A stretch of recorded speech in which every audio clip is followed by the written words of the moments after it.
Hello and welcome to the Action Network podcast, UFC betting preview, which is exclusive on YouTube for the football season. I'm Sean Zerillo, joined today by Billy Ward, and we're going to preview UFC 306 Riyadh Season Noche UFC going down at the Sphere in Las Vegas, Nevada.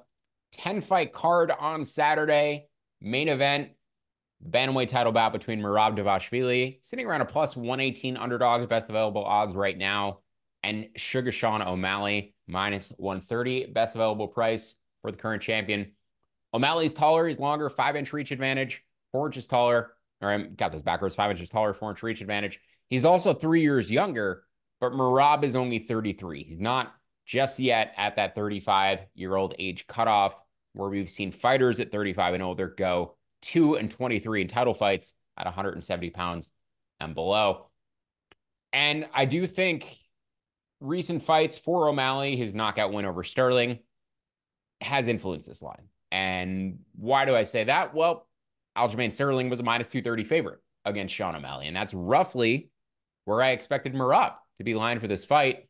I'm relatively shocked to see Merab as an underdog, and I will be betting Merab as an underdog in this matchup. Yes, he has all the grappling upside in this fight, but he also has all of the pace and cardio upside in this fight. If one of these two is going to gas out late, it's going to be Sean O'Malley. O'Malley has never been under a pace threat like this. Even his last fight against Chito Vera, a guy who typically does push the pace down the stretch, he didn't do anything for the first 4 rounds. He actually hurt Sean with a body shot right at the end of the fight once he finally turned up the pressure. Also, Sean O'Malley's fight against Petr Yan. Still don't think O'Malley should have ever gotten the title shot. 45% of fans scored that fight 29-28 for Yan.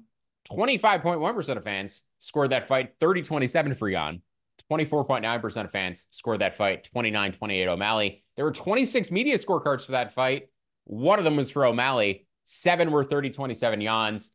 18 of them were 29-28 Yan's. So that win, you can look back on that, Sean, for aging poorly. The fact that he lost round 1 striking to Aljamain Sterling and then got the round 2 knockout, but he was not winning that fight. He was not winning minutes in that fight. Yes, he landed the shot he needed to land. Yes, he sniped up Aljamain, but he didn't show me anything new in that fight. He didn't do anything but meet his win condition in that fight. So was the line on that fight wrong? Maybe, but lining Sean as a favorite in hindsight when he was losing minutes on the feet to Sterling, doesn't make sense to me. Now, obviously, Merab, a different matchup than Aljamain Sterling, does not have nearly the same level of submission grappling, doesn't have the same level of control, but he can push a much harder pace. I think he hits definitely harder. Sterling has never landed a knockdown in the UFC. And Merab is just like a little muscle hamster. The concerns here, one, he had that cut over his eye where he was like removing the stitches himself that Dana White got pissed about. So does he get cut open, which causes blood and damage optics to favor Sean, certainly. Also, he seemed to have indications of staph infection, which we saw with Benoit Saint Denis, tired him out extremely quickly against Dustin Poirier. So if the guy who's the biggest pace monster that we've ever seen in MMA is suffering from staph infection and can't put up an aggressive pace for 5 rounds, obviously that will impact his chances. But, all of that said, I just think Merab is being undervalued here. Now, on top of that, on top of the adjustment from the Sterling fight, that minus 230 money line, that fight was also minus 400 to end inside the distance, Sterling and O'Malley. And again, Sterling a bigger submission threat than Merab, but I think Merab's ability to put a pace on Sean, exhaust him, and potentially get a cardio-related stoppage in the late rounds is kind of similar to Sterling's ability to submit O'Malley at any point in that fight. Like, I would handicap those roughly the same. I'm curious as to your take on that, Billy. Last thing I want to mention, another reason I think this money line is wrong, or at least one of the money line or total are wrong. Merab is minus 235 on the decision-only money line. Sean is minus 400 on the finish-only money line. But this fight is juiced to go to a decision, and Sean is the favorite. One of those is wrong. You can't tell me that Sean is minus 400 in the finish-only market. Merab is minus 230. Merab is 70% if this goes to a decision, but the fight is lined to go to a decision and lined with Sean as the favorite. So that's what I mean. One of Merab's money line or the total is wrong. And I think you could play both. I do. So you can get Merab at plus money, and you're also essentially hedging against that position, taking Sean to finish him If it loses, you'll break even, assuming you stake the same on those. If Merab wins the decision, you'll profit because you're getting the plus money. Or if Merab gets the finish, you win both bets. And I don't think Merab is incapable of finishing this fight. I know people look to his decisions in his career. Like if that fight against Cejudo was 5 rounds, he finishes Cejudo in round 4 or round 5, just by pure exhaustion. So I like Merab at plus money. He's got all the grappling upside. I think he's the better minute winner. I think Sean is obviously more finishing upside, but where that total is, I think you pair Merab with the under, the ends inside the distance, and you're probably getting a free roll on Merab to finish, and then profiting even if he wins the decision. So yeah, that's how I'm approaching the fight. Merab in the under, the ends inside the distance at about minus 120, minus 115. Billy, you like Merab late as well. And I should mention, I like Merab as a live angle too. Merab live after round 2, after round 3. I think he wins the championship rounds at a pretty high clip. And you would tend to agree because you think he could finish in the championship rounds. Yeah, I'm kind of torn between the just playing his money line and the 4-5 decision. I had it in at plus 160 when I first filled out the sheet. The 4-5 decision has dropped to plus 150, which when you're getting a plus 118 money line feels a little bit silly to try to get that specific with it. The one big thing I'll tell everyone is if you're on the Merab side, as we are, you want to, I think, wait as late as possible because there's going to be a ton of kind of square money coming in on Sean O'Malley. Outside of Conor McGregor, he's probably the most recognizable UFC fighter right now. You know, I've got people asking me what I think about, they call it the Sean O'Malley fight, right? They don't call it UFC 306. They don't call it No Chase Season, whatever. People are looking at this as the Sean O'Malley event. That probably means we're going to get a lot of betting. We know our boy Drake's going to be on Sean O'Malley. Like, if this is as clear of a Drake spot as we've ever seen, all of that is going to influence the line. But yeah, I mean, we were never going to go against Merab on this podcast. Everyone who's listened to us for any length of time knows how we feel about the machine. The one thing I will say, he opened somewhere between minus 150 and minus 170, depending on when the book's posted line, and is now flipped. I think that speaks to kind of the public / square money coming in on O'Malley.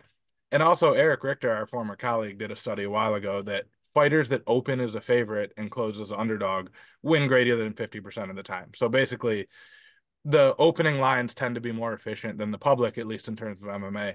I'm not sure that that's strictly true because he did it about 2 years ago, but it's probably pretty close to that even to this point. So yeah, I'm on Merab. It's just a matter of how. Keep an eye on both of those markets as we get closer to the fight time. If we get a bigger gap between this 4-5 decision, I'm totally with you. Late finish, I think, is almost as likely as the decision. So I like to cover both those bases. If they stay 30 or 40 cents apart, I'm just taking Merab money line at best available. Let's move on to the co-main event. Alexa Grasso at about minus 130 against Valentina Shevchenko, plus 118 best available line for the flyweight title. This is the third fight between these two. First fight ended via round 4 submission for Grasso. She was losing 2-1 on the scorecards at the time. Rematch ended via draw. Grasso got a 10-8 in round 5 that, looking back, is a bit questionable, but that is ultimately what pushed it to a draw.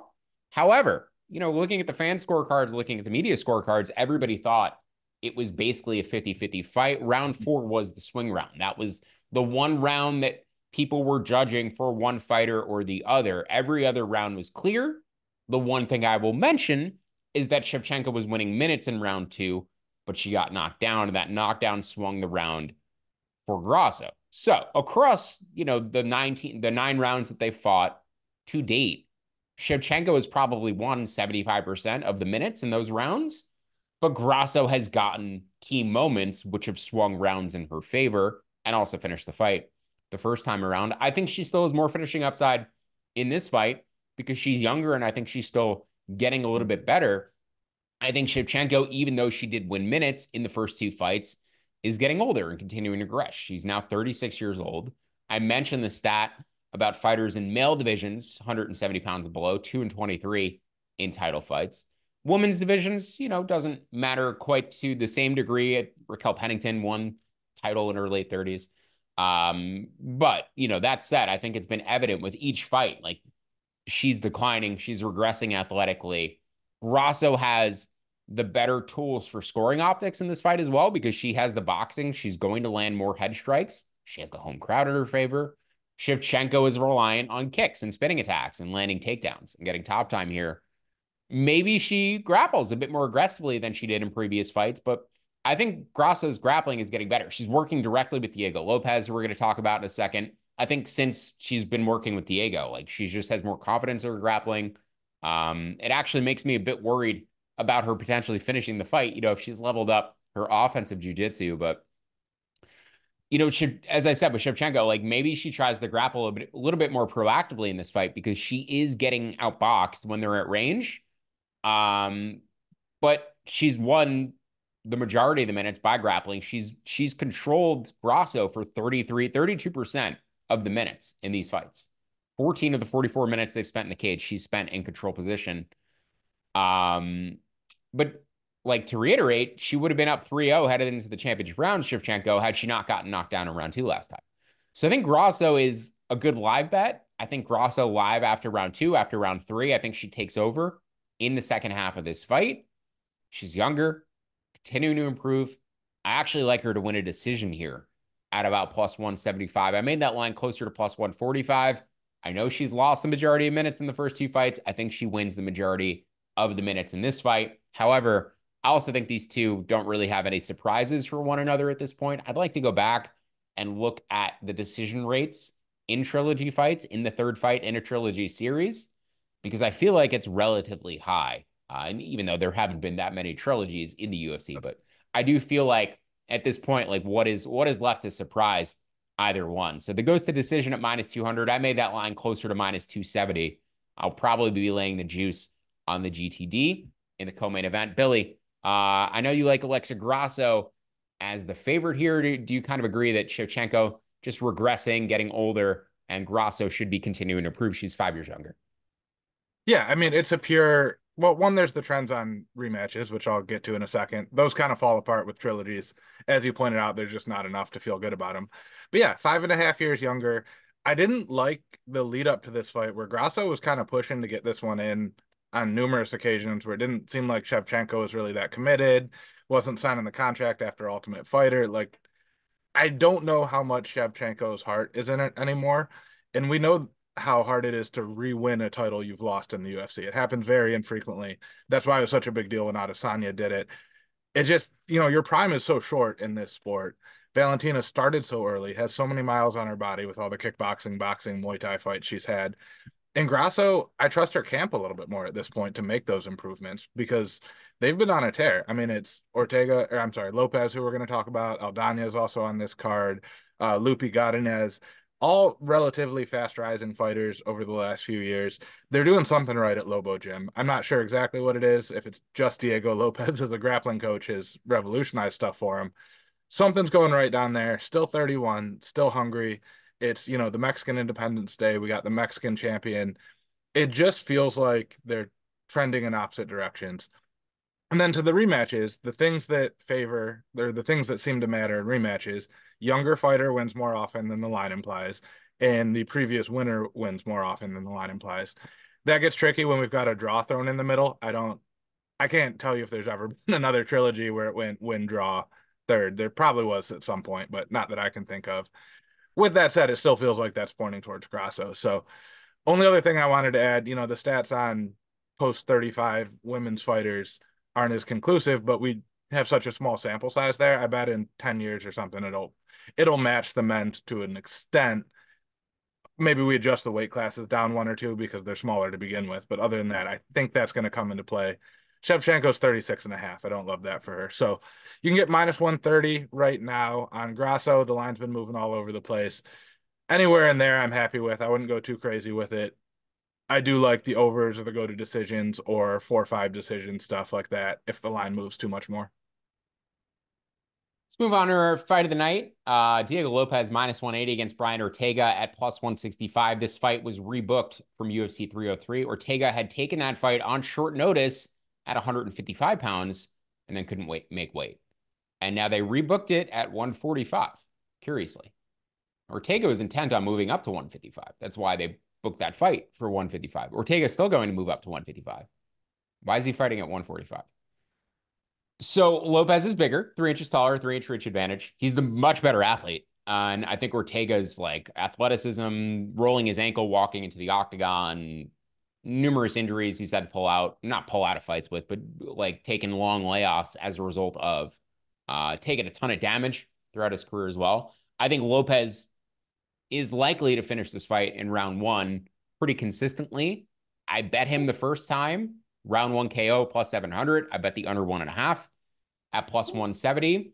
I think with these two cutting back to 145, though, I kind of like the under that ends inside the distance a little bit more now at minus 120. The first fight, I was expecting kind of like initial explosion.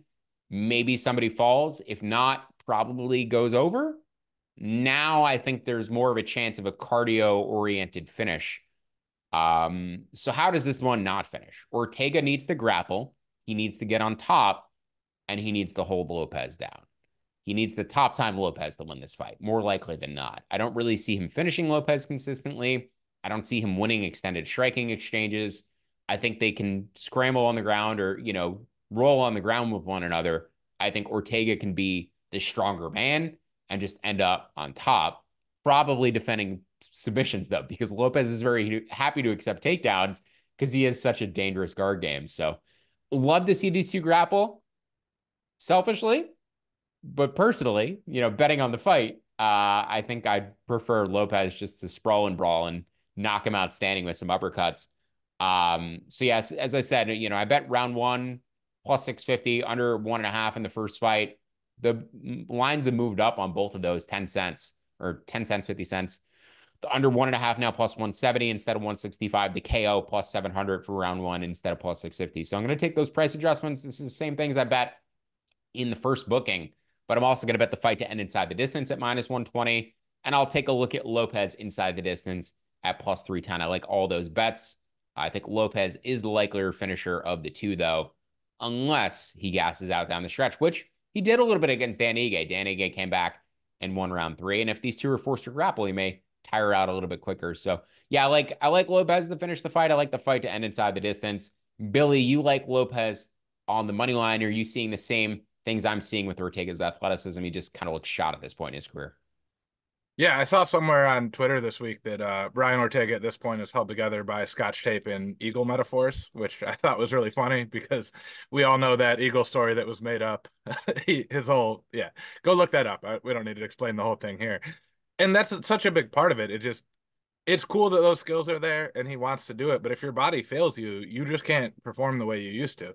Spraining your ankle jumping up and down before a fight, really bad look. He's got a torn ACL on his history. He's got a bad shoulder on his history. I guess the thing that has me just taking Lopes's money line is the two times we've seen him tired, he took those fights on super short notice too. Not only did he take the fights on short notice, he had multiple weigh-ins against Dan Ige, opponents switched all over the place, all kinds of adrenaline up and downs, probably thought the fight was off for a period of hours that day, which really messes with you as someone who's been in those spots. Like, it's very annoying to amp yourself up and then calm down and amp up again. Like, all of those things are challenges he's had to deal with. His cardio seemed fine when, I guess he's had so many quick finishes. It's hard to say that for sure. But even that Movsar Avoyev fight when he first came into the UFC, cardio was relatively solid in the third round, considering the pace of that Yeah. fight, and he took it on a few days. So that's the upside for Lopes. The other thing I noted with Ortega, I did the full breakdown of this one. He is an okay striker, but he needs that grappling threat to make his striking work. He's not going to beat you in a straight kickboxing match. He will beat you with his hands and kicks because you're worried about takedowns. Diego Lopes is not worried about takedowns. He'll say, come on, shoot in. Let's make this a grappling match because he'll feel he has the advantage there. We saw it when he couldn't finish Volkanovski on the ground, kind of fell apart there. That fear was gone. Volkanovski took it to him. Took Max Holloway down once or twice, didn't really do much with it. Then Holloway beat him up on the feet after that. That's a consistent theme where when he's fighting strong grapplers that he can't at least scare with that, then the striking falls apart too. So I love your angles. I wish I had the guts to get a little more specific on those. Minus 180 on Lopes, though, I'm more than happy with. Keep an eye on that line. It's moved around a little bit. You could parlay that with different round props or whatever to try to get it a little bit juicy, but I'm just going to root for a winner here and not try to get cute. Yeah, I had Ortega against Yair Rodriguez, and if Yair had any sort of defensive grappling resistance, he wins that fight. He finishes that fight. He had Ortega nearly finished in round one, but the moment Ortega locked his hands around him, that fight Right. completely swung the other way. I do think Lopes should be able to deny the grappling, land some uppercuts, and put Ortega in serious danger early. Let's move on to our favorite underdogs on the card. I'm going to take a shot on Esteban Ribovic at minus 190 or minus one at plus 190. But I also like his KO prop at plus 650. And I think I prefer his plus 3.5 point spread at minus 125. I think he wins round one here at a decent clip. We'll see if he can finish the fight. We'll see if he can win more than a round. But I do think he covers that plus 3.5 pretty decently because he's durable and has good cardio and should be able to carry his power all the way through the fight. I think there's a chance if one of the two land a knockdown, I would actually favor Ribovic to do so, and that would obviously be a round for him. So this is, basically output against power, where Zellhuber is going to be standing at range, trying to pick him apart with volume. Ribovic trying to close the distance, 8-inch reach disadvantage, so he's going to have to get inside. He's also 3 inches shorter. But Zellhuber is typically a slow starter. He lost round one on 2 of his 3 scorecards against Francisco Prado in his last fight. He lost round one unanimously against Christos Giagos before getting the finish. Giagos always fades. And he was way too conservative in his fight against Trey Ogden, which ultimately cost him that decision. So I think Zellhuber has tendency to be a slow starter. He also has bad striking defense. He only lands strikes at 41% because he's fighting from the outside, but he only defends strikes at 56%. I've discussed this before, but when you see, the combined striking accuracy and defense, good fighters should add up to over 100, especially in small sample. Like good fighters who are dominating opponents in small samples should absolutely add up to over 100. So, seeing 41% striking offense, I would expect Zellhuber's striking defense to be over 60%, 56%. He's very hittable. And when you pressure him and he goes straight backward, he doesn't move his head. And that's what Ribovic is going to do. Ribovic is going to come right at him. So Ribovic on paper, the more efficient striker. He has a big reach advantage to close, the height to navigate. But I think he hurts Zellhuber early with punches. I think he lands early. I think he wins one of the 3 rounds in this fight. And I think he's durable enough to get to a decision. So Ribovic plus 190 by KO plus 650. The plus 3.5 point spread, probably my favorite way to bet it at minus 125. Billy, do you have any thoughts on that fight? And then you're going to take a look at Edgar Chairez against Joshua Van. Yeah, honestly, my thoughts on that are there's some similarities here in the styles of the fight I'm going to talk about, which kind of led me to the same pick. I will say, broadly speaking, I don't think it's a great underdog card. Really, the two we're going to discuss, and then Merab, of course, are really, I think, pretty much all I'm too interested in. There's a third I like. We'll talk about in a minute, but he's kind of a pick 'em. Right. But yeah, I'm on Edgar Chairez. I'm splitting my exposure here. He's plus 190, plus 195 money line, somewhere in there. And then the plus 3.5 at minus 125. He's fighting Josh Van. I could not believe that Josh Van was the guy they called on short notice here. Van was knocked out by Charles Johnson 2 months ago to this day being Friday. So 2 months in a day by the time he fights. Also took this fight on short notice. That's a really tough setup when you look at the point spread market because we know he wasn't in camp for a specific fight. And following the knockout, he probably had some period of time off. So he wasn't training generally fairly recently as much as he should have been, which really makes it tough to win fights down the stretch when you're not training the way you should. Also, stylistically, I like this one to go to the decision, which pushes me on the plus 3.5 and the underdog side of it. Chairez, as we'll say, Mexican fighters don't get knocked out. That's kind of the old trope. Chairez, Mexican fighter here. Only finished losses in his career submissions. I don't view Van as like a great elite submission guy. Chairez has made big steps in that area. He was taken down a bunch of times by Dennis Bondar. 4 takedowns, but he landed 3 reversals. So he's a really good counter grappler. The one reason I'm on the plus 3.5 as well and not the plus 195 is I'm really upset both at Chairez's corner and his fight IQ.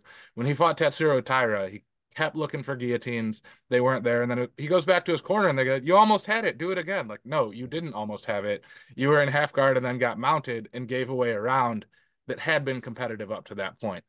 He's going to punt away a round or two going for submissions on a guy who's not super easy to submit. Yeah, that stuff works when you're fighting an 0-1 guy in a regional card. Can't do that at the UFC. That's why I'm hedging a little bit here with the point spread. As long as he doesn't do that 3 times, he should be okay. He also took a round from Tetsuro Taira despite coming in on short notice. I believe that's the only round Taira has lost in the UFC, and it was due to Chairez's striking. we say it so much. There's these guys who are good grapplers but fall in love with their striking and then want to strike. Chairez is kind of the opposite of that, where he's, I think, a better striker, but for some reason really wants to grapple. So again, don't love the fight IQ from him, but given the durability issues and the fact that Van's coming in really quick after a not horrible, but not great knockout loss to Charles Johnson, I think we can split between those two, make a little bit of money if he wins a round, and then obviously big money if he wins outright. Alex Perez beat Tatsuro Taira unanimously in round one prior to getting his knee blown out. Perez will maintain that Perez was the value side of that fight. Taira is much bigger than Van, 6 inches taller, or 6 inch reach advantage, 2 inches taller. Right? It's a lot for Van to navigate. Van is the better technical striker, but he's got to navigate that reach. He's coming off of the back KO loss. I think he may get spooked a little bit off of that KO loss. He may fight, at a slightly lower pace or more conservative pace relative to that last fight. He typically is very aggressive. Even though he starts slow in round one, he's still like right on the gas, right in your face. Just doesn't throw as much as he does in rounds 2 and round 3. But yeah, Van Chairez goes to decision at -160 is a prop that I like. It's a little bit scary considering Van is coming off of that KO. But if he wasn't, I think this fight would be -400 to go to a decision. There's one prop that we agree on Saturday's card. One consensus bet. It's going to be a bit of a sweat, though. Manuel Loco Torres against Ignacio Bahamondes. We already talked about our fight of the night. This is our Pelea de la Noche. I freaking love this fight. Torres, 15 of his 16 wins in round one. He won a split decision in 2018, but he is so aggressive. He's also been finished twice in round one. So, Billy, why are we betting the over 1.5 in this fight?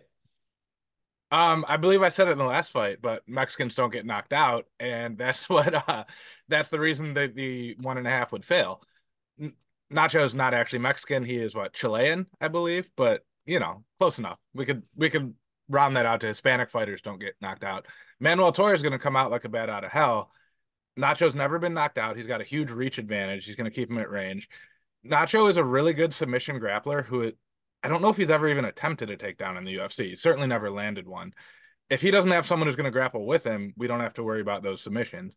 So as you pointed out, it's going to be really scary for like a minute when Manuel Torres is just throwing everything at him. We get through that period.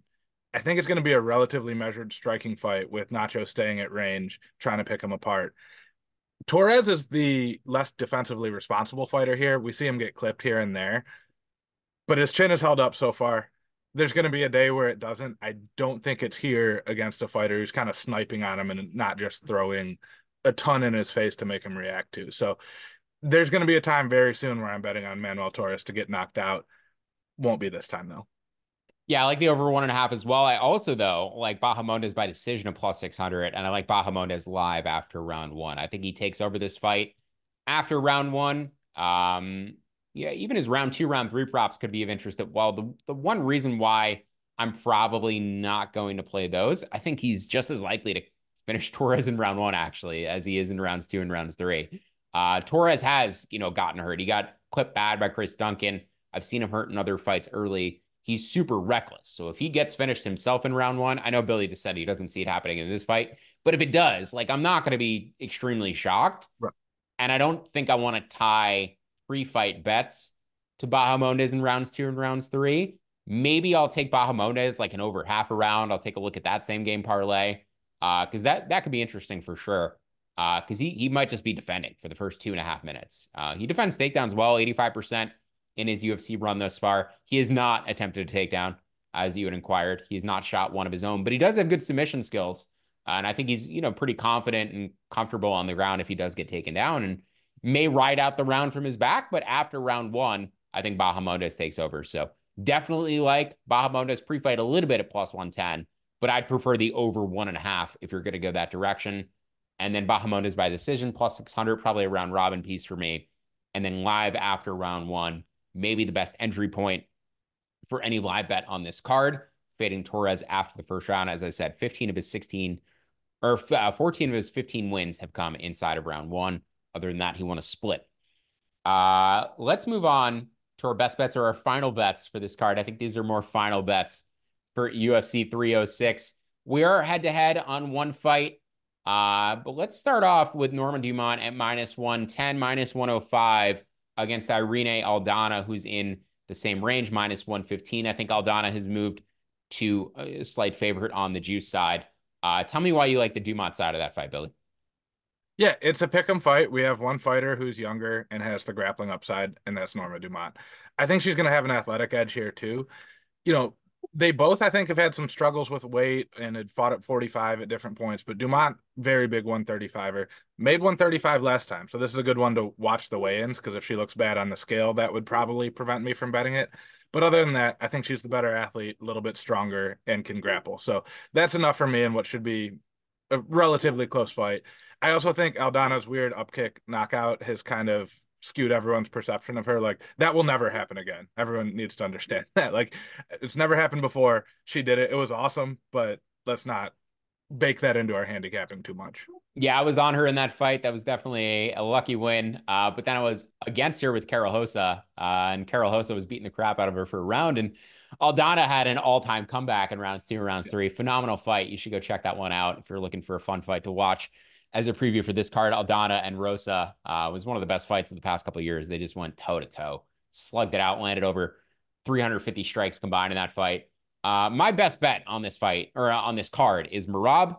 I think Merab should be the favorite. I think getting Merab's pace and pressure and grappling upside at plus money is the most undervalued play on the card, or the most mispriced line on the card. Billy, do you have an official best bet that we already gave out earlier? No, my best bet is definitely also Merab. I mean, again, anyone who listens to us knows that it's going to be the case. How much we like Merab. My final bet is Ronaldo Lazy Boy Rodriguez against Ode Osborne. I misspoke earlier. Said Chairez had a bunch of reversals on the ground. That was not Chairez. That was Ronaldo Rodriguez who fought Dennis Bondar. Got taken down a bunch of times. Reversed all of them. Ode Osborne can't really grapple. He swings heavy, but it doesn't have a ton of striking volume. So he's just kind of planting his feet and throwing bombs. That gives an opportunity for grappling because when you're overcommitting to that and you can't grapple yourself, you're going to step in. That's the big thing for me is I'm always going to take a guy with the grappling edge at minus 138, minus 140, whatever that line finishes at. I think the striking should be fairly even. It's just how do you price that grappling edge that I'm projecting here? Is it worth 40 cents off a 50%, coin flip fight? I think it is. I know you're on the other side. Will not be offended. I don't feel strongly about this one. It's very much a final bet and not a best bet. So I'd love to hear the Ode Osborne bull case. Yeah, again, it's a final bet for me. Nothing I'm particularly excited about, but Ode is the UFC vet. He's faced, stiffer competition, has better wins. He has an 8-inch reach advantage here, so I think round 1 is his pretty consistently. If Rodriguez is going to come back in this fight, I think it's rounds 2 and rounds 3 like he did against Bondar, but I don't think Rodriguez is at the UFC level. We can debate what UFC level is, but he lost to Jerome Rivera in 2020. He was young. Give an excuse for that, right? But then he went back and won 5 fights regionally. The guys he's beaten regionally, since he beat them, are combined 7-14. Regionally, 1-6, 2-2, 1-2, 0-1, 3-3 against regional competition. So none of those wins are legitimate to me. He beat Dennis Bondar, who he lost round 1 to. Bondar tired out. Bondar 0-3 in the UFC. So Rodriguez has done nothing to me in terms of indicating he's UFC level, other than having a phenomenal press conference yesterday where he said a whole bunch of slurs in Spanish and was wearing a sombrero and screaming at Ode Osborne from across the press conference. So he's got the confidence. He's got a big social media following, apparently. So, it seems like it's a guy the UFC wants to push. He's also 7 years younger. I'm betting on Ode getting out to a lead here in round 1 at plus 130, and then potentially having the cardio to win a round 2 and survive in round 3. I am concerned because he's been finishing all of his losses. However, I kind of like the over here. The over 2.5 at plus 108. Maybe Rodriguez finishes him in the final 2.5 minutes. Instead of betting that goes to decision at plus 140, I like just getting the over at plus money. Flyweight fights tend to end inside the distance around 55% of the time. So the line is probably on point with the flyweight average. I don't see either of these guys as particularly potent finishers for this level. Maybe Ode's submission defense a little bit lacking. That's where Rodriguez gets him, but I don't really actually see a consistent finish in this fight. So getting the over at plus money, maybe even of more interest to me than Ode at plus money, but I like both of them, the underdog and the over.